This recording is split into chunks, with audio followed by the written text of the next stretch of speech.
So what are the farming requirements for your new bamboo farm? Well, really two things. First is that you have to have an abundant water source, a permitted well. And the other thing is you have to have well-drained soil.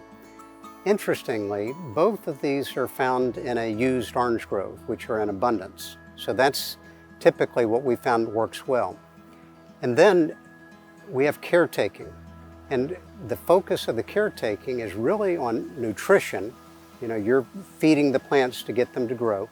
And number two is weed control. The cost of caretaking is about $1,500 per acre per year.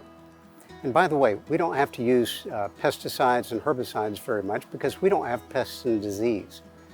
You gotta love that.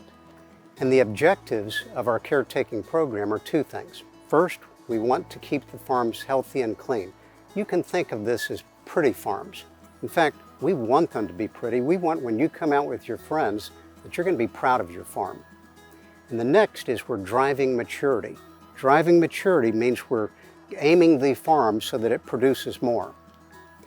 And I want you to understand that weed control is a big deal in the beginning, and as part of that, we plant on plastic just to mitigate the weeds. You're putting a lot of water and fertilizer in the ground. You're going to grow something.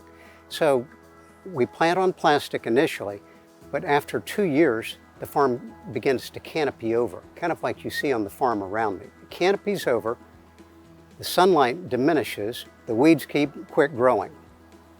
So remember, we have the experience to build and care for the farms, and it's not complicated or costly.